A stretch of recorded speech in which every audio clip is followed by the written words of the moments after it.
মুহাদ্দিস, পাশাপাশি উপজেলা মসজিদের খতিব জনাব আমিনুল হক ওরফে নোমানী হুজুর। ওনার নিজ ঘরে উনি ছুরিকাঘাতে নৃশংসভাবে মৃত্যুবরণ করেন গত 6-9 তারিখ 2025 রাত 9টার দিকে আনুমানিক উনি ছুরিকাঘাতে নিহত হন। তারপর এটা শোনার সঙ্গে সঙ্গে ওখানে যারা আশপাশে তার শুভাকাঙ্ক্ষী বা আশপাশে প্রতিবেশী ছিলেন তারা তো তাকে হাসপাতালে নিয়ে আসেন, আর পুলিশ 999-এর মাধ্যমে খবর পেয়ে ওখানে যায়, পাশাপাশি হাসপাতালেও যায়। হাসপাতালে উনি চিকিৎসায় কিছুক্ষণের মধ্যেই উনি মৃত্যুবরণ করেন। আমরা এইটা থেকে এটা একটু ক্লুলেস ছিল আমাদের কাছে, তবে আমরা শুরু থেকেই এটা একটা ধারণা ছিল যে খুব নিকট কেউ ওনাকে এই হত্যাটা করেছে।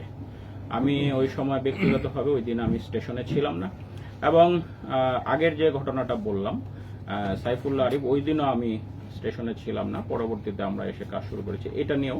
তো তাৎক্ষণিকভাবে জেলাদের কয়েকটা টিম কাজ শুরু করে, আমাদের থানা পুলিশের টিম প্লাস হচ্ছে ডিবির এবং সাইবার, ওরা কয়েকটা টিমে ভাগ হয়ে কাজ শুরু করে এবং তারা অত্যন্ত পরিশ্রম করেছে।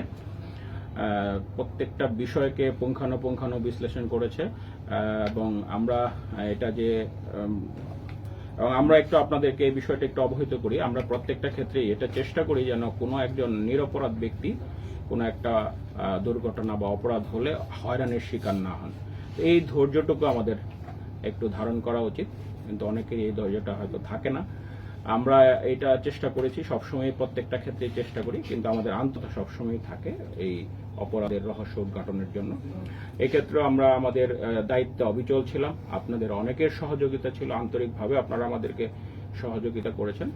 সেটার ফলশ্রুতিতে আমরা গতকালকে মোটামুটি নিশ্চিত হই, গতকালকে মানে 12 তারিখ, যে এটা কে এই হত্যাকাণ্ডটা সংঘটিত করেছে। তারপর সেটা নিয়ে আমরা কাজ করি এবং এর ভিতরে আমরা অনেকগুলো সাক্ষ্য সংগ্রহ করেছি।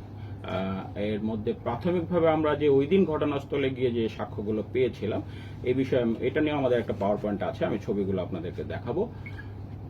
প্রাথমিকভাবে যে সাক্ষ্যগুলো পেয়েছিলাম আমরা, ওনার দেহে আমরা মেজর 4টা, গুরুতর 4টা আঘাতের চিহ্ন পেয়েছিলাম, ধারালো অস্ত্রের আঘাত। এছাড়া বুকের পাশে একটা দাগ ছিল। আঘাতগুলো ছিল বুকে, পেটে, ঘাড়ে। খুবই পরিকল্পিত আঘাত, ধারালো অস্ত্রের আঘাত। এবং ওনার ঘরে রক্ত ছিল, মানে একদম অনেক রক্ত ছিল, কিন্তু খুব ধস্তাধস্তির কোনো আমরা চিহ্ন পাইনি।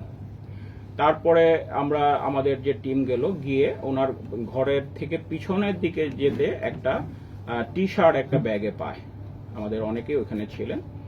একটা গেঞ্জি, টি শার্ট মানে গেঞ্জি, তা ওটা একটা ব্যাগে ছিল, খুব পরিপাটি করা ছিল। তারপরে একটু পিছনে যাওয়ার পরে যে দিক দিয়ে খাল আছে, ওইখানে গিয়ে ওই গাছের উপরে কিছু ব্লাড স্পট পায়, রক্তের কিছু ফোঁটা ছিল। তো এর কিছু পরে গিয়ে আমরা একটা মাস্ক পেয়েছিলাম। আপনারা অনেকেই সাথে ছিলেন, আমাদের টিম ওই দিনই পেয়েছে একটা ফেস মাস্ক। এগুলো আমরা ওই দিন পেয়ে যাই। তারপরে আমরা নানাভাবে ওখানে যারা ফার্স্ট রেসপন্ডার ছিলেন, তারপরে যারা গিয়েছেন, তারপরে আমরা ডিজিটালি যত রকমের তথ্যগুলো আছে সেগুলো নিয়ে আমরা বিশ্লেষণ করেছি। ওনার ব্যক্তিগত শত্রু কে আছে উনি, আমরা যতটুকু জেনেছিলাম, উনি বিভিন্ন জায়গায় একজন আলেম ছিলেন, স্বনামধন্য, বিভিন্ন জায়গায় উনি ভালো বক্তা ছিলেন, অত্যন্ত মেধাবী একজন আলেম ছিলেন। ওনার ছাত্র, সব কিছু বিষয় নিয়ে আমরা কাজ করার চেষ্টা করি। করতে করতে করতে করতে আমরা এমন একটা বিষয় আবিষ্কার করে ফেলি বা উদ্ঘাটন করি, সেটা একটু শকিং।